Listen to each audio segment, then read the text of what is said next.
Vincent Ashford's Italian leather shoes echo against the marble floor like gunshots in a cathedral.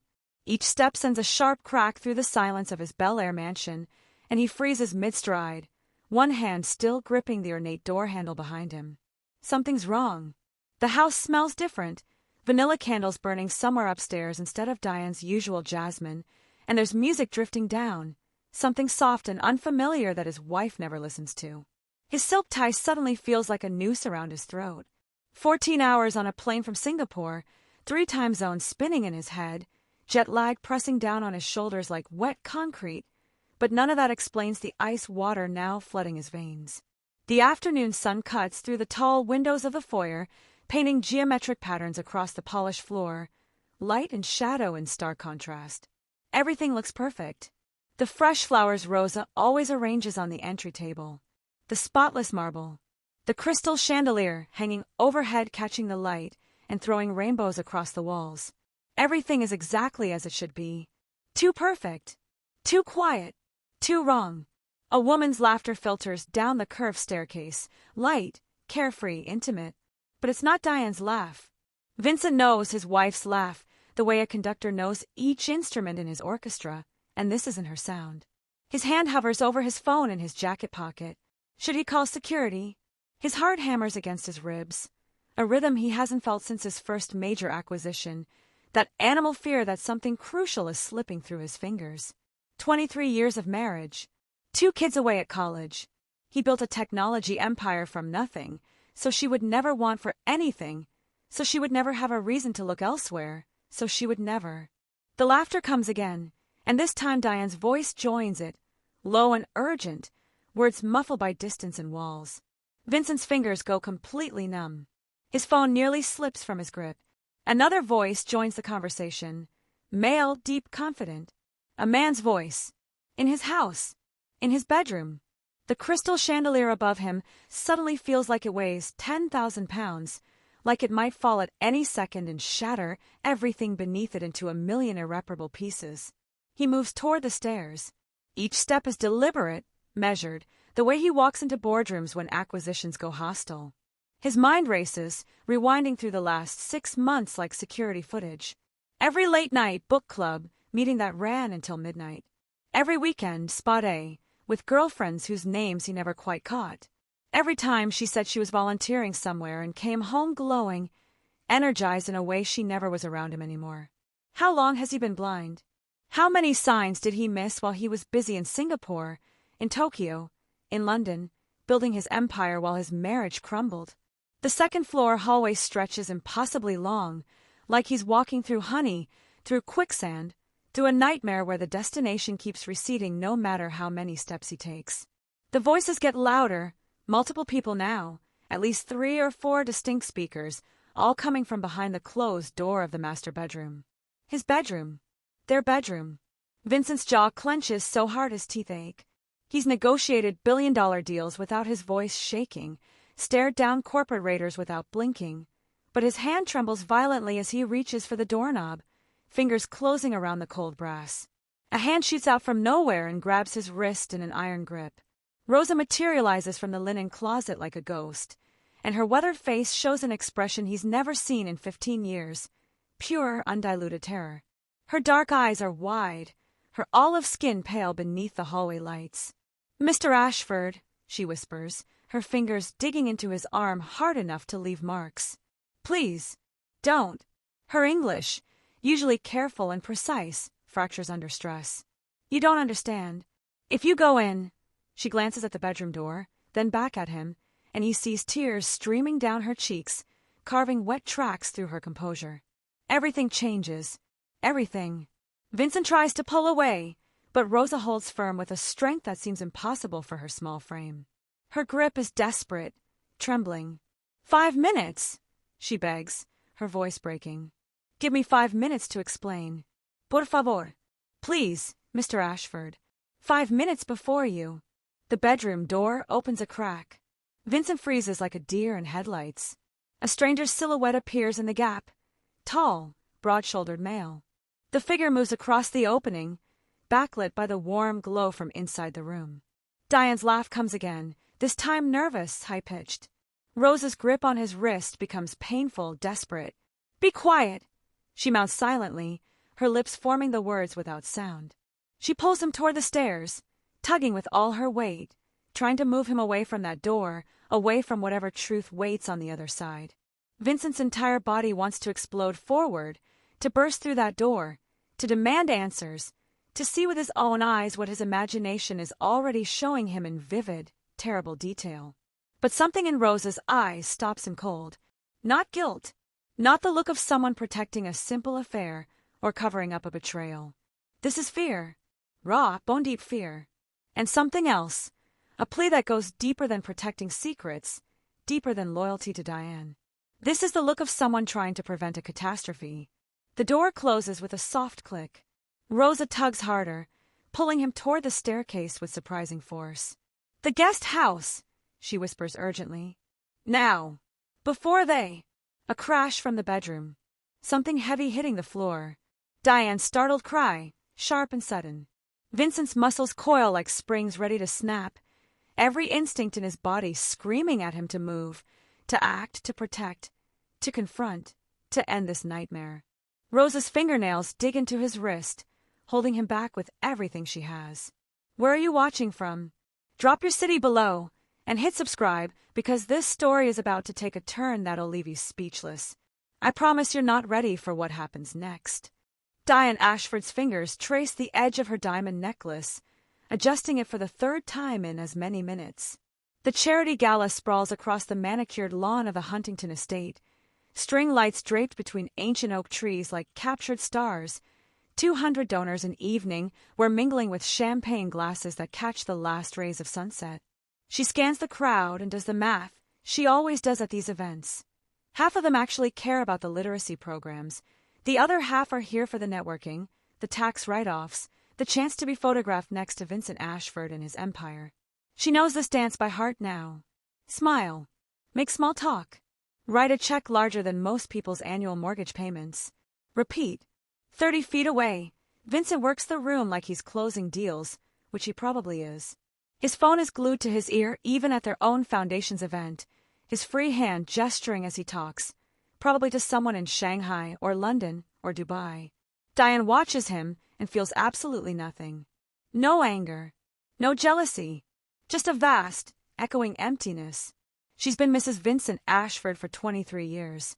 Sometimes, in moments like this when the sunset paints everything gold and everyone around her is laughing and connecting, she wonders if that's all she's ever been. A title, an accessory, a beautiful ornament on the arm of a very successful man. "Mrs. Ashford?" A voice breaks through her spiral. Diane turns to find a young woman approaching, early 30s, wearing an expensive but understated dress, the kind that whispers money rather than screaming it.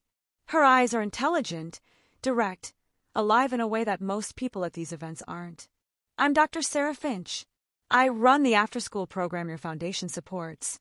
Diane's smile, the one she's been wearing like a mask all evening, becomes genuine for the first time in hours. Finally, someone who actually does the work, instead of just writing checks and posing for photos. They talk for 20 minutes, and Diane forgets to check her watch, forgets to scan the crowd for people she should be networking with. Sarah doesn't talk about money or donor recognition or foundation galas. She talks about kids, about Miguel, whose mother works 2 jobs and can't afford after-school care, about Jasmine, who arrives every day hungry because breakfast at home isn't guaranteed, about a 12-year-old named Trevor who just tested into advanced mathematics despite reading at a 3rd-grade level, his brain brilliant in ways the school system never recognized. Diane feels something stir inside her chest, something that's been dormant, asleep, maybe dead for years. It feels like waking up.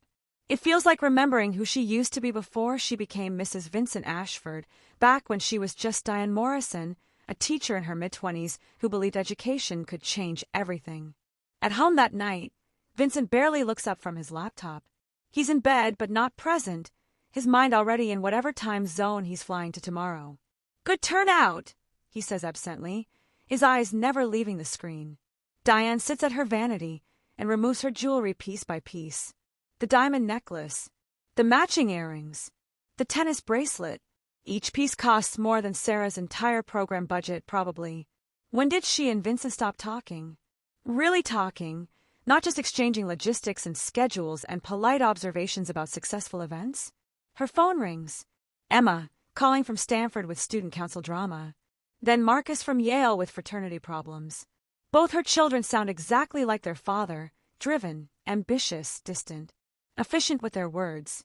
Already moving on to the next thing before the current conversation ends.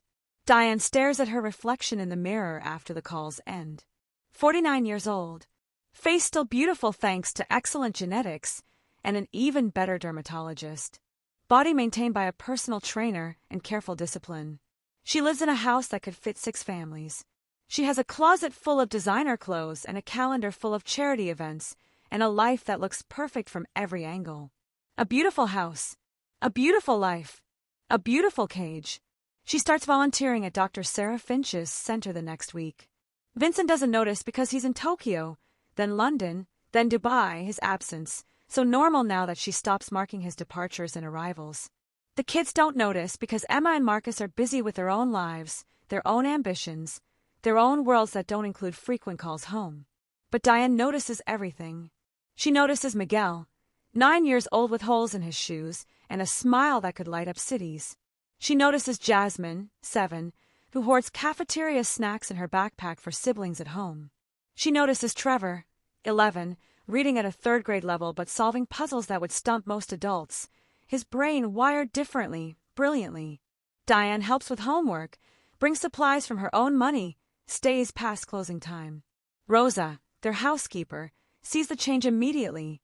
"You look happy, Mrs. Ashford," she says one evening, and Diane realizes with a shock that she is. For the first time in years, she's happy. 3 months in, Dr. Sarah Finch pulls Diane aside after the kids leave. Her face is pale, worried. "We're losing our space. The landlord is selling the building. We have until November to find somewhere new or—" She doesn't finish the sentence. She doesn't need to. Diane's mind is already racing, calculating, planning. Her house has a guest wing they never use, 3,000 square feet sitting empty except for the occasional visiting business associate who inevitably stays at a hotel anyway. Vincent won't care. He's barely home. She starts planning that night, measuring spaces, researching zoning laws, making calls to architects and contractors. This could work. This could actually matter. She doesn't tell Vincent yet. Their conversations have become purely transactional. His travel schedule, her charity commitments, logistics pass through Rosa more often than direct words between them. Drop a fire emoji if you're already seeing where this is heading. And subscribe because tomorrow's story will blow your mind even more than this one. Diane walks through the guest house on a Thursday morning in late August, sunlight streaming through the tall windows and painting everything gold. Dust particles dance in the beams of light, swirling with each step she takes across the hardwood floors. Sarah stands beside her, and they've brought an architect, a woman named Patricia who comes highly recommended and, more importantly, asks no questions about why Diane wants this done quietly. 3,000 square feet of space that's been sitting empty for years, collecting dust and hosting nobody. Vincent bought this guest property when he still had dreams of entertaining, of hosting business associates, and having friends stay over, back when he thought success meant connection instead of isolation. But they never do. The guest house sits abandoned while families 10 miles away are being displaced. Patricia sketches quickly, her pencil flying across blueprints spread out on a folding table. Remove this wall to create an open classroom space. Add safety features here, here, and here. Upgrade the electrical system to handle computers and kitchen equipment. Install commercial-grade HVAC. Sarah's eyes shine with something Diane hasn't seen before, hope mixed with disbelief. "You're serious about this?" Sarah says, and it's not quite a question, more like she needs to hear Diane confirm it out loud one more time. Diane nods, her jaw set with determination. 30 kids need us. Where else will they go? The question hangs in the air. Where else? Nowhere. That's the answer. Without this, they have nowhere. The cost estimate arrives 3 days later in Patricia's careful handwriting. $200,000 for renovations. Diane stares at the number and feels nothing. Not shock. Not hesitation. She has her own money, Inheritance from her father who died 10 years ago and left her everything he'd built as a commercial real estate developer. Vincent helped her invest it wisely back when they still talked about money, back when they still talked about anything. She's never touched it, never needed to, never wanted to. But this matters. This is exactly what her father would have wanted. He came from nothing, built something, believed in giving people chances. Diane writes the check without telling Vincent. He'll understand eventually, won't he? A small voice in the back of her mind whispers doubt, but she silences it with logic. They have 5 houses scattered across 2 continents, 8 cars, more wealth than they could spend in 10 lifetimes, even if they tried. 30 kids need a safe place to learn and grow and eat and dream. The math isn't complicated. Rosa catches Diane meeting with contractors on a Tuesday afternoon. 3 men in work boots discussing load-bearing walls and electrical panels. The housekeeper appears in the doorway of the guest house, her face creased with worry. "Does Mr. Ashford know?" she asks, her English careful, each word chosen deliberately. Diane feels instantly defensive, her shoulders tensing. "It's my house too, Rosa." But Rosa's concern doesn't disappear. It sits there between them, heavy and real. "He's a good man, Mrs. Ashford, but surprises, he doesn't like surprises. And Diane knows this. God, she knows this. She remembers Vincent's fury when she bought a new car 3 years ago without consulting him first, even though it was her money, her decision, her life. She remembers his cold silence when she cut her hair short, 2 weeks of barely speaking to her because she changed something about herself without his input. Control wrapped in love, wrapped in money, wrapped in concern. All of it tangled together until she can't tell where care ends and possession begins. She pushes the thought away, because if she looks at it too closely, she'll have to see things she's not ready to see. Construction begins in September. Vincent is in Shanghai for 3 weeks, then London, then back to Shanghai. Diane coordinates everything. Permits that require her signature, inspections that she schedules around his rare appearances at home, furniture orders that arrive in unmarked trucks.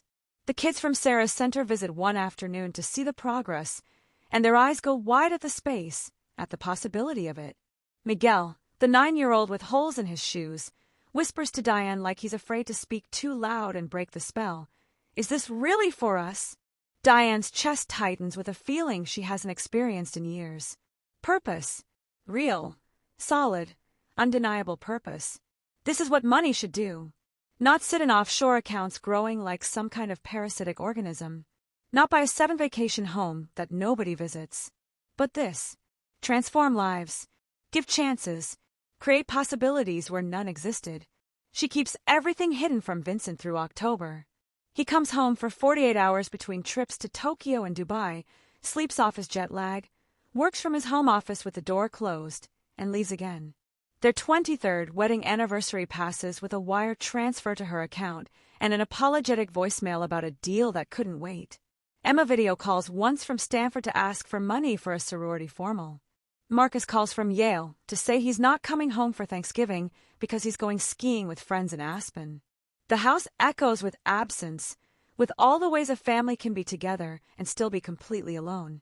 But the guest house fills with life. Tutors arrive to set up lesson plans. Volunteers paint walls in bright colors. Sarah brings donated books that line shelves Diane assembled herself, her hands getting blisters she wears with pride. Hope moves into the space like a living thing, taking up residence in every corner. One evening, as the sun sets and casts orange light across the new computer stations, Sarah hugs Diane tightly. "You're changing everything for these families," she says, and Diane feels tears prick her eyes because it's the first time in years someone has seen her for what she does, not what she has. Not Mrs. Vincent Ashford with the diamonds and the mansion and the perfect life. Just Diane, building something that matters with her own hands and her own heart. Comment A if you think Vincent will be supportive. B if you sense something darker coming. Don't forget to subscribe because you'll regret missing what happens next. The center opens quietly in early November. No ribbon-cutting ceremony, no press release, no publicity at all. Diane wants it running smoothly, wants proof of concept, wants undeniable evidence before Vincent knows anything. 30 kids arrive after school each day, backpacks slung over small shoulders, faces lighting up as they walk through doors that always open for them. Miguel's reading improves 2 full grade levels in 3 weeks, his finger tracing words that used to look like hieroglyphics, now making sense, now opening worlds. Jasmine stops hoarding cafeteria snacks in her backpack when she realizes dinner is provided every evening, hot meals that fill her belly and quiet the constant worry about her younger siblings at home. Trevor discovers he's gifted at coding, his dyslexic brain that struggles with traditional reading suddenly finding its language in Python and JavaScript, creating programs that make the tutors gasp with impressed surprise. Sarah and 4 tutors run the daily operations with military precision, and Rosa, despite all her voiced concerns and worries, brings fresh-baked bread twice weekly, her resistance melting in the face of children's gratitude, her fears about Mr. Ashford softening when Miguel hugs her and says her bread tastes like his abuela's back in El Salvador. Vincent notices absolutely nothing. His absences stretch longer and longer, like rubber bands pulled to their breaking point. Dubai for a month, working on a telecommunications deal. Then Singapore for infrastructure contracts. Tokyo for 3 weeks. London for 2. They text more than they talk. Brief messages about wire transfers and calendar conflicts, and whether he'll make it home for Thanksgiving, which he won't. Diane begins to wonder, lying alone in their massive bed at night, if he would even notice if she disappeared entirely. Would he realize she was gone, or would he just assume she was at another charity luncheon, another spa day, another book club? But the kids notice everything. They notice when she gets a haircut. They notice when she looks tired. They make her cards with crayons and glitter that say things like, "Thank you for caring, and you're the best."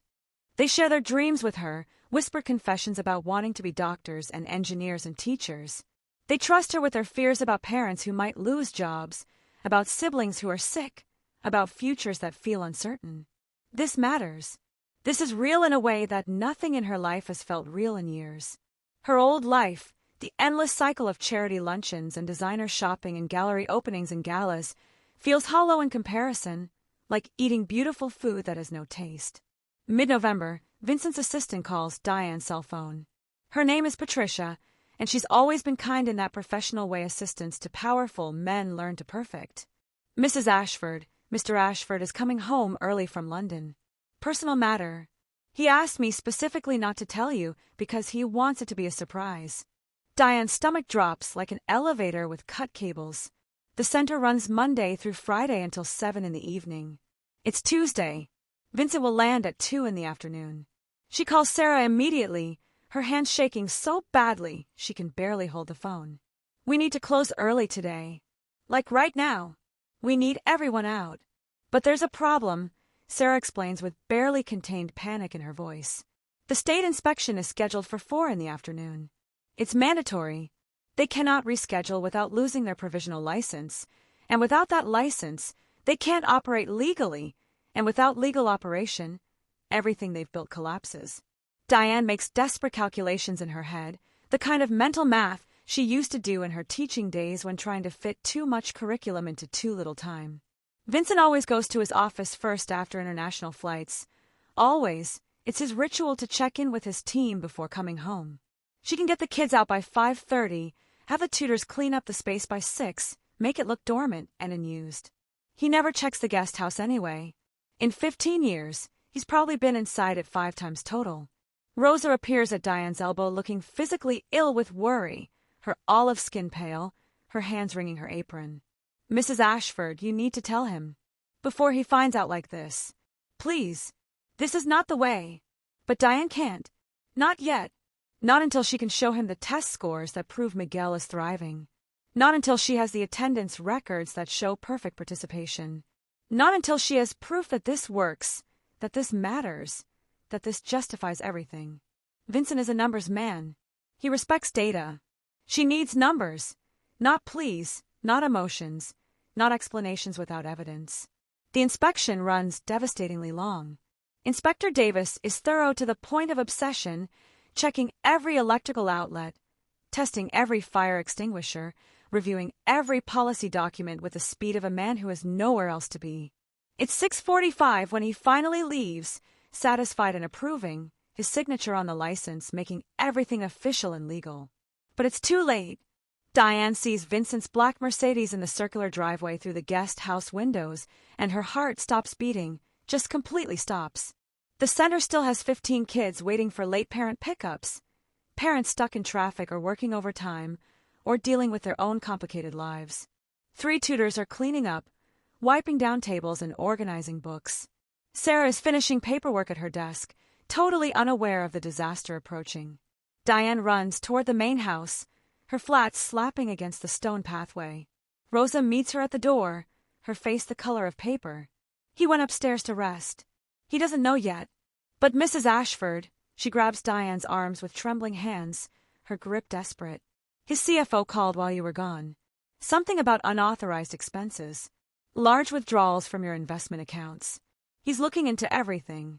He's reviewing all your finances right now. If you're not subscribed yet, what are you waiting for? Drop a fire emoji if your heart is racing right now. Vincent sits in his home office, the floor-to-ceiling windows behind him showing city lights beginning to twinkle as dusk settles over Los Angeles. His laptop screen glows in the dimming light, and he's reading his CFO's email for the 3rd time, trying to make sense of numbers that don't add up. $200,000 withdrawn from Diane's investment account in September. Another $45,000 spread across October and early November. No consultation. No explanation. No mention of any major expenditure at all. His jaw tightens until his teeth ache. They agreed on this years ago when they first merged their financial lives. Major financial decisions get discussed. Always. It's how they've operated for 23 years of marriage. Partnership. Transparency. Trust. Those were supposed to be their foundations. He clicks through the transaction details, his CFO attached, each line item making his confusion deepen into something darker. Construction companies, furniture suppliers, technology vendors, commercial kitchen equipment. What is she building? His mind races through possibilities, each one more unsettling than the last. Is she starting a business without telling him? Planning to leave and setting up a separate life? Having an affair and buying someone a house? The thoughts spiral, irrational but unstoppable. Diane's phone buzzes in her pocket as she stands frozen in the main hallway. Emma's name lights up the screen. Mom, Dad just texted me asking if I knew about your project. What project? What's going on? Diane's blood turns to ice water.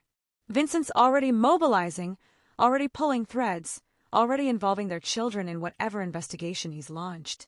Her hands shake, so badly she can barely hold the phone. She's not ready for this confrontation. The data isn't compiled yet. She wanted a full presentation, wanted statistics and testimonials and photos of transformed lives, wanted proof that would make her case undeniable. Not this. Not an ambush. Not an interrogation when she's unprepared and he's already angry. She tells Emma she'll call her back, promises to explain everything later, and rushes upstairs with her heart hammering against her ribs. Vincent's office door is closed, which means he's in full business mode, which means nothing good. She hears his voice through the heavy wood, clipped and cold in that tone he uses with underperforming executives. I don't care if it's her money, Richard. Major renovations to our property require discussion. What if it affects property values? Insurance?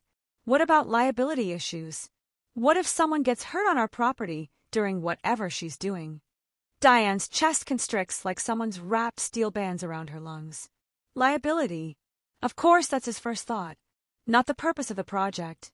Not the impact on human lives. Not 30 kids who finally have somewhere safe to learn and grow. Just risk mitigation and property values and protecting assets. She should open the door right now, walk in, explain everything, make him understand. But her feet won't move. 23 years of marriage, and she's standing in her own hallway, afraid to face her own husband. Rosa appears beside her like a ghost, materializing with a tea tray, her eternal peace offering ritual. Mr. Ashford asked me about noise from the guest house when he arrived, Rosa whispers, her accent thicker with stress.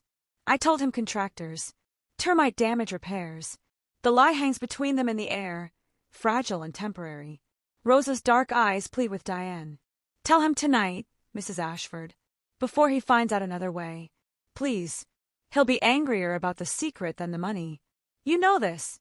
But Diane remembers 3 years ago when she rearranged Vincent's home office furniture while he was traveling, thought she was doing something nice, surprising him with better feng shui and organization. She remembers his face when he returned, the cold fury at his space being invaded without permission, 3 days of icy silence that made the mansion feel like a tomb. Control isn't about money. It never was. It's about needing to approve everything, to have input on every decision, to maintain authority over every corner of their shared life. At 8 in the evening, Sarah texts Diane's phone. 3 late pickups. Parents stuck working overtime. Can you come reassure the kids? They're getting worried. Diane sneaks out the back door of the mansion like a teenager breaking curfew. Vincent's still on phone calls, his voice carrying through the house in angry bursts. The guest house glows warm against the evening darkness, windows lit up like a beacon. Inside, Miguel, Jasmine, and Trevor sit at a table with volunteer Lauren, laughing over a board game, the sound of their joy piercing Diane's heart. This moment right here, this is worth everything. This is worth the money, worth the risk, worth the confrontation that's coming. But then headlights sweep across the driveway. Vincent's black Mercedes is moving, pulling away from the main house garage, turning toward the guest house. He's seen the lights blazing. He's seen evidence of activity where there should be none. Rosa materializes from the shadows, running across the lawn in her house slippers. Mrs. Ashford, he's coming. He knows something's wrong. Please let me. She positions herself at the guest house door, small and determined, ready to be a human shield. Drop a comment. A, if Diane should face Vincent directly. B, if she should let Rosa help. Subscribe because this moment changes everything. Vincent parks his Mercedes and strides toward the guest house with the focused intensity of a man who's just discovered he's been deceived. Lights are blazing from every window. Voices carry across the evening air, laughter, and chatter that has nothing to do with termite repairs. His jaw clenches so hard he can feel his molars grinding. Diane's been lying to him for months. What else has she hidden? What other secrets has his wife been keeping while he's been building their empire across continents? The door opens before he reaches it, but it's not Diane standing there. It's Rosa. Their housekeeper of 15 years blocks the entrance with her small frame, and her face shows something Vincent has never seen in all their time together. Defiance. Pure, unwavering defiance. Mr. Ashford, please. We need to talk first. Behind her, children's laughter rings out clear and bright. Children? In his guest house. His confusion shifts rapidly into anger, hot and sharp. Move, Rosa. His voice carries the command that's closed billion-dollar deals, that's made executives twice his size back down in boardrooms. But Rosa doesn't move. She plants her feet like she's grown roots. 5 minutes. Por favor. Before you say things you'll regret. Her English is clearer than usual, strengthened by purpose, by conviction. Vincent's phone buzzes in his pocket. His lawyer, returning the emergency call about unauthorized property modifications. Perfect timing. Is my wife in there? He demands. Rosa nods slowly. With 30 children who need her. The number means nothing to him yet. It's just another complication, another secret, another betrayal of their agreement to discuss major decisions together. Diane appears in the doorway beside Rosa, and Vincent barely recognizes her. She looks different than she did this morning when he left for the airport days ago. Her hair is pulled back in a simple ponytail. She's wearing jeans and that old Stanford sweatshirt Emma gave her years ago. No jewelry, no designer clothes, none of the armor she usually wears. She looks younger somehow, vulnerable and terrified and defiant all at once. Vincent, you're home early. Her voice cracks on the last word. Behind her, a woman Vincent doesn't recognize emerges, clearly reading the situation with sharp intelligence. She puts herself between the children and the door. Everyone, let's go to the back room for movie time, she says brightly, but there's steel underneath the cheerfulness. A volunteer herds children away, but their curious faces peek around corners, small and worried. Vincent catches sight of a boy, maybe 9 years old, with enormous dark eyes watching everything. Vincent's carefully maintained control splinters like glass. What is this, Diane? What have you done to our property? Our property. The words land between them like stones dropped into still water. Diane flinches but then straightens her spine. I've done something that matters. Something that changes lives. Something that. She stops because his expression is granite, cold and immovable. This clearly isn't the moment for idealism. He wants facts, not feelings. It's a learning center, she says, her voice steadying. For underprivileged kids. After-school programs, meals, tutoring. I used my inheritance money for the renovations. Everything's legal, properly permitted, fully insured. Without telling me. Vincent's voice drops to that dangerous quiet that everyone who works for him has learned to fear. You modified my property, created a massive liability nightmare, and hid it from me for months. Do you understand what you've done? The exposure, the insurance implications. What if someone gets hurt on our property? What if we get sued? What if? Diane's control breaks like a dam giving way. What if 30 kids have somewhere safe to go after school? What if Miguel finally learns to read at his grade level? What if Jasmine stops coming to school hungry because she knows there's dinner here? What if, for once in our lives, something in this house actually matters more than property values and liability concerns and protecting our precious assets? Her voice rises with each question, 23 years of silence finding its volume. The silence that follows detonates between them like a bomb. Rosa's grip tightens on the doorframe, her knuckles white. Inside the center, a child starts crying, a small frightened sound.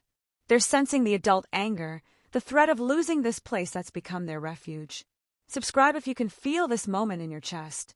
What happens next will shock you. Vincent pushes past Rosa into the center, his expensive shoes crossing the threshold into a world he didn't know existed. His eyes scan everything with the rapid assessment of a man who's made his fortune evaluating investments. Commercial-grade kitchen with industrial appliances. Computer stations with new laptops, at least 15 of them. Bookshelves bursting with new titles, organized by reading level. Walls covered in student artwork, colorful and enthusiastic, names written in careful child handwriting. This is an amateur hour. This is professional, thorough, expensive. His business mind does instant calculations and arrives at a number. $250,000 minimum investment, probably more. His personal mind reels with a different calculation entirely. Months of deception, months of planning, months of his wife living a completely separate life. He rounds on Diane, and his voice comes out sharp as broken glass. How long? She meets his eyes without flinching, and there's something in her face he hasn't seen in years. Strength. Certainty. 3 months operational. 6 months planning. The math hits Vincent like a physical blow. 6 months. You were doing this during our anniversary, he says, and it's an accusation, a condemnation. You were in Shanghai during our anniversary. Diane shoots back, and her voice shakes but doesn't break. You've been gone 187 days this year. I counted every single one. Our kids don't call you anymore because you're never available, never present, never actually there even when you answer. I stopped waiting for you to notice that I exist beyond writing checks for your charity galas and looking good in photos at your events. Sarah edges closer, her body language protective of Diane. Rosa stands frozen between them, torn between two people she loves. Vincent's face reddens, blood rushing to his cheeks. That's not fair. I built everything so you could have. Have what? Diane interrupts, and now her voice rises with all the frustration of 23 years. Empty houses scattered across 3 continents that we never visit? Designer clothes I wear to events where I'm just an accessory on your arm, Mrs. Vincent Ashford, checkbook and decoration? This. She gestures around the center, at the artwork and books and computers, and evidence of real life happening. This is the first thing I've built in 20 years that's actually mine. That matters. That changes something real. Miguel appears from the back room, small and impossibly brave for a 9-year-old. Excuse me, sir. His voice is quiet but steady. Mrs. Ashford helps me with reading. I'm in 5th grade now, but I was reading like a baby before, like a 1st grader. She's really nice and patient. Please don't be mad at her. Vincent looks down at this child defending his wife, this small boy with holes in his worn sneakers and determination in his dark eyes. Something in Vincent's chest shifts, cracks, breaks open. Sarah quickly guides Miguel back toward the other room, but more kids peek out from around corners. Jasmine with her big scared eyes. Trevor with his brilliant puzzle-solving brain. others whose names Vincent doesn't know. Their faces all show the same expression: fear of losing this place, this refuge, this safe harbor. And Vincent recognizes that fear because he's felt it before, decades ago, before the money and success and empire. He was that kid once, the one with holes in his shoes, the one terrified of losing the one place that felt safe. He sits heavily in a child-sized chair, and it creaks under his weight, protesting his presence in this space built for smaller, more hopeful bodies. Diane watches him, her posture still defensive, prepared for fury, for demands, for ultimatums. But Vincent's face does something completely unexpected. It crumples. The granite expression melts into something raw and vulnerable and broken. "My mother," he says quietly, his voice barely above a whisper, "cleaned houses for rich families so I could go to after-school programs. Free tutoring at the public library 3 days a week. That's how I got into college. That's how everything started. That's how I—" He trails off, looking at the space with completely different eyes now. Not seeing liability and property values and insurance risks. Seeing salvation. Seeing second chances. Seeing himself 35 years ago. "This is what saved me," he admits, and the words cost him everything. Diane freezes, seeing her husband clearly for the first time in years. Not the billionaire CEO who controls everything. Not the distant workaholic who's never home. But the scared kid he was before all of this, the boy who needed help and got it and never forgot. Rosa moves to Vincent and places her weathered hand on his shoulder. "Mr. Ashford, you asked me once why I stay with your family even when my sister offers more money at her house. I stay because I remember when you started your company, when you were young and kind and wanted to help people like your mother, like me, like everyone who struggles. This," she gestures at Diane, at the center, at the children watching from doorways. "This is that person. Both of you. The people you were before you forgot why any of it mattered." Her words land like an earthquake, shaking foundations. Sarah approaches cautiously, professionally, reading the room but taking her chance. "Mr. Ashford, I'm Dr. Sarah Finch. I run the educational programs here. Your wife has changed 30 lives in 3 months. Would you like to see the data? Comment below. A, if you're crying. B, if you saw this coming. Subscribe because this resolution will restore your faith." Sarah spreads reports and documents across one of the student tables, her movements careful and professional. Attendance records printed on crisp white paper. Academic progress charts with colored graphs showing trajectories that climb sharply upward. Family testimonials written in grateful, sometimes broken English. Trevor improved 3 full grade levels in just 2 months, his dyslexic brain finally finding teaching methods that work for him instead of against him. Jasmine's anxiety scores decreased measurably according to the school counselor's assessments, her constant fear about food and safety easing now that she knows dinner waits for her here every evening. Miguel's parents both received promotions at their jobs because reliable aftercare meant they could work full shifts without worry, without the constant phone calls from the school about their son being alone. Vincent reads silently, his fingers tracing columns of numbers and narratives. His business mind processes the data with the efficiency of decades spent analyzing investments and returns. But his human heart, the part of him that's been dormant for so long he forgot it existed, processes something else entirely. Impact. Real, measurable, undeniable impact. 30 kids, 30 families, ripple effects extending outward into communities, into futures, into possibilities that didn't exist 3 months ago. The return on investment isn't financial. It's human, and it's astronomical in ways that quarterly earnings reports could never capture. Diane watches him reading, afraid to hope, afraid to believe this moment might mean something real. Vincent looks up from the papers, and his eyes are different now, softer somehow. "Why didn't you tell me? I would have helped. I would have funded this. I would have—" She laughs, and the sound is bitter and broken. "Would you? Really? When's the last time we had a conversation that lasted longer than 5 minutes? When did you last ask me what I do all day, what I care about, what makes me feel alive? I'm Mrs. Vincent Ashford. Checkbook and accessory, beautiful wife for photo opportunities. This." She gestures around the center, at the artwork and books and evidence of life being changed. "This is Diane, just Diane, building something that matters with her own hands, her own choices, her own money. Not your wife. Not your asset. Me. The accusation stings because it's absolutely true, and Vincent knows it in his bones. He thinks back, rewinding through years that blur together in an endless cycle of airports and boardrooms and deals. When did he stop asking Diane about her day? When did his wife become another managed asset, something to be maintained and displayed, expected to be beautiful and compliant and grateful for the lifestyle he provided? When exactly did their marriage transform from partnership into transaction?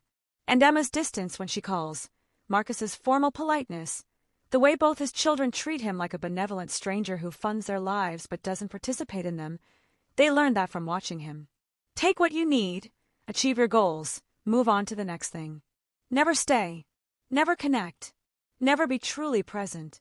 Success metrics over human moments. He built a technology empire worth billions and lost his family in the process. Miguel returns from the back room, clutching a piece of construction paper, his small hands careful with his creation. It's a drawing done in crayons, bright and enthusiastic in the way only children's art can be. Vincent and Diane stand in the center, surrounded by kids holding hands, hearts floating everywhere in reds and pinks and purples. I made this for you both, Miguel says shyly. Thank you for our school. He pushes the drawing into Vincent's hands and runs off before Vincent can respond, his shoes with their visible holes slapping against the floor. Vincent stares at the paper, this simple gift given with pure gratitude. When did anyone last thank him with a crayon drawing?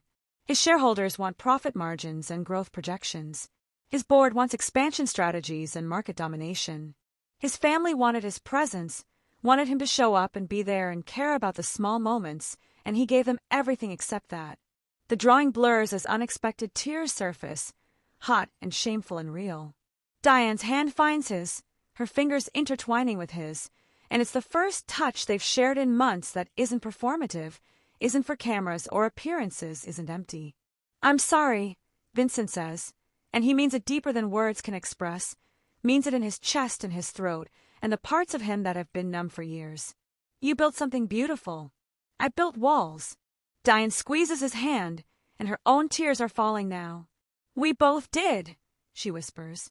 Rosa wipes her eyes with her apron. Sarah discreetly gives them space, herding the watching children back to their activities. Parents start arriving for pickup, and they see this tall man in his expensive rumpled suit sitting in a child-sized chair holding a crayon drawing, looking simultaneously broken and whole. Vincent stands, still holding Miguel's artwork carefully. He addresses the room, his voice carrying that commanding tone but softer now, more human. Dr. Finch, what would it take to expand this program? To serve 60 kids? 100? Sarah's eyes widen with shock and hope.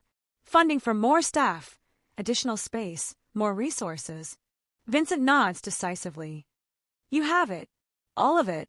Whatever you need. But he turns to Diane, and his next words cost him his ego, cost him his need for control.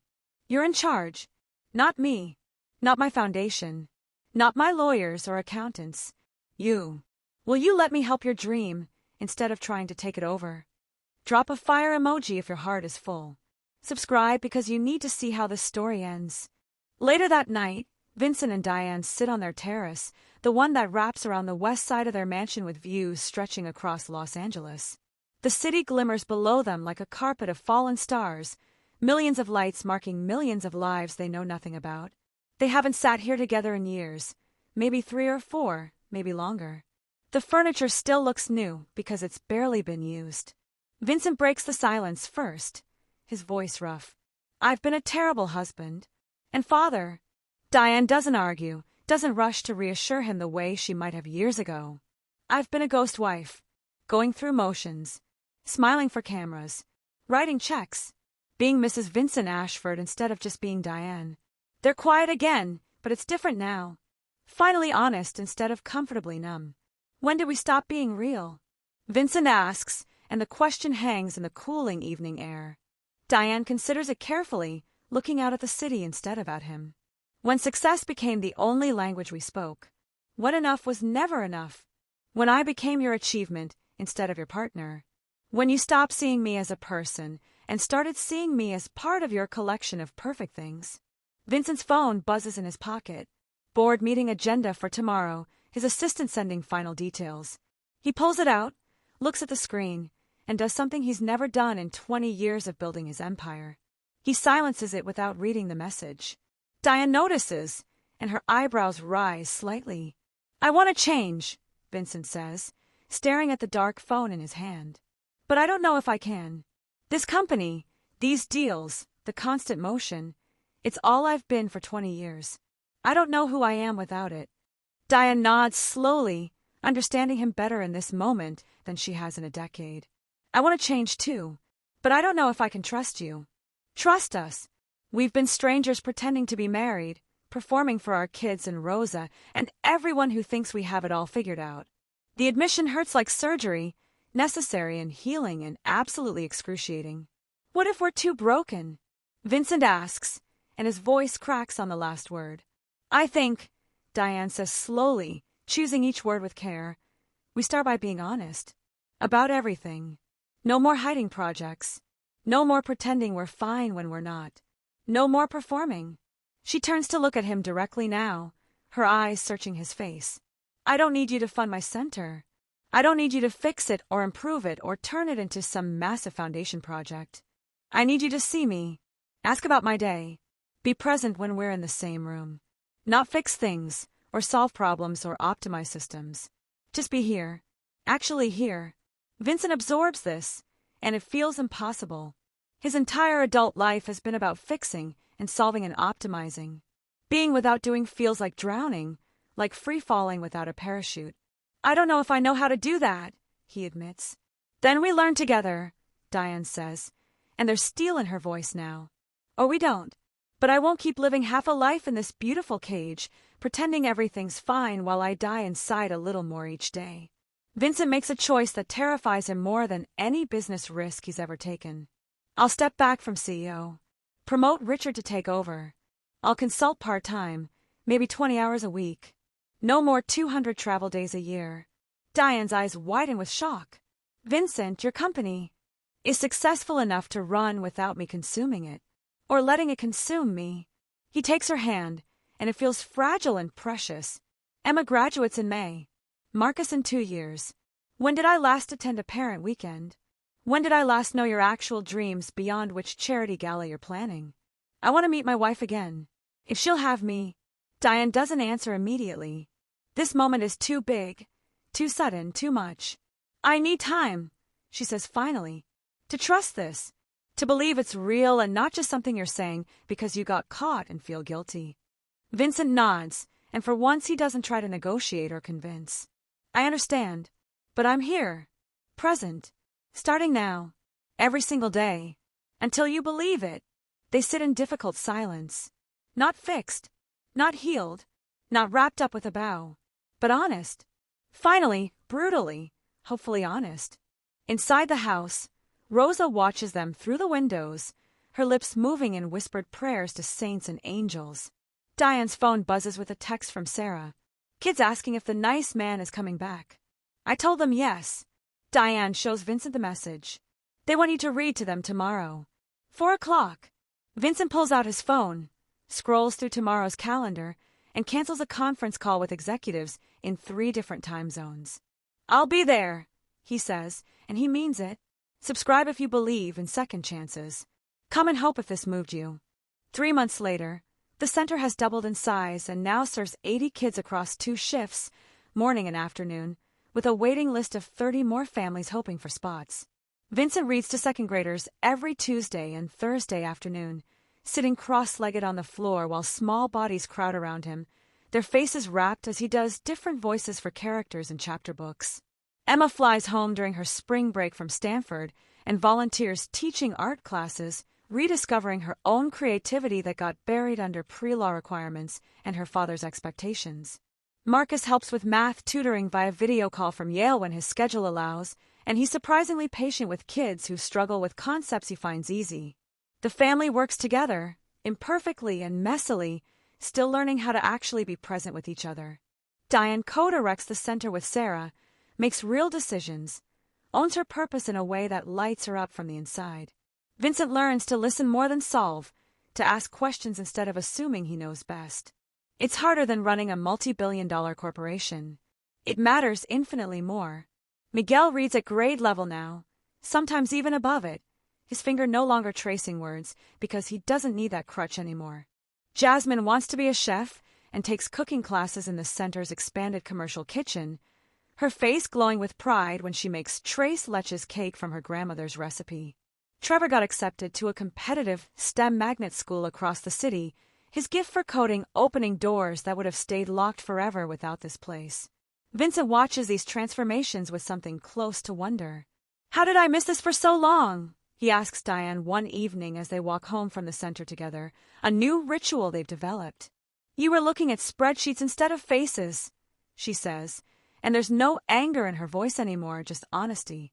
"I was too. Different spreadsheets. Same blindness. Same way of measuring worth in numbers instead of moments. They're learning to forgive each other, slowly and imperfectly. Learning to forgive themselves, which is somehow even harder.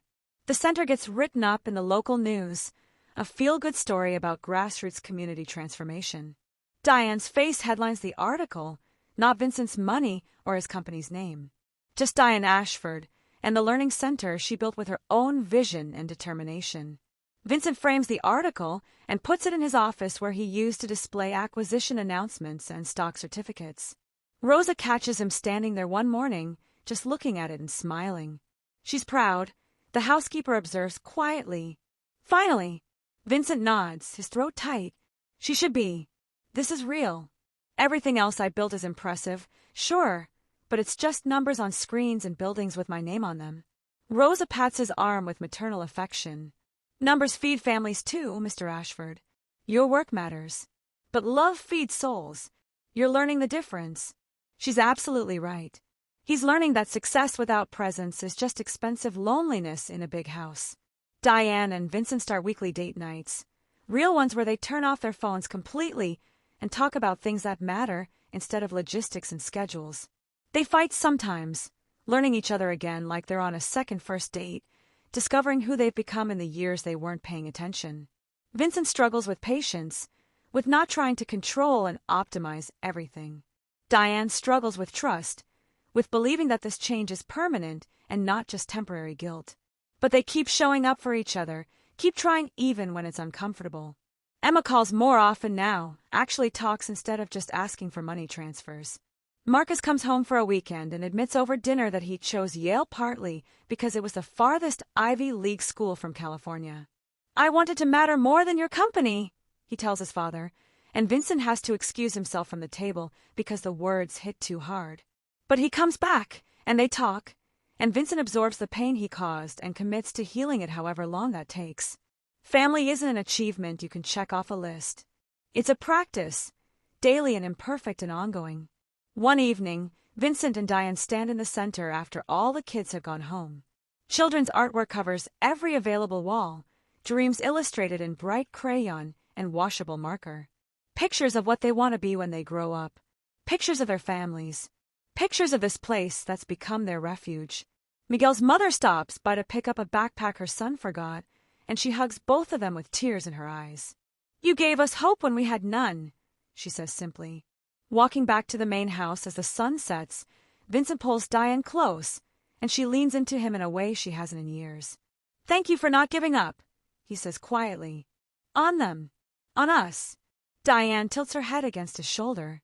"Thank you for coming home. Really home." Above them, stars begin to emerge in the darkening sky.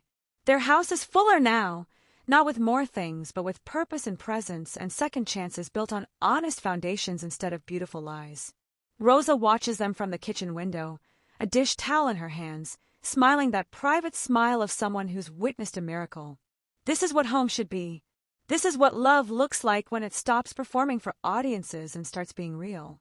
If this story touched you, like and subscribe to Olivia the Storyteller. Share this with someone who needs to hear that it's never too late to come home to what matters. Comment transformation if you felt this in your soul. Tomorrow's story is just as powerful, don't miss it. Where are you watching from? Drop your city, and let's build this community together.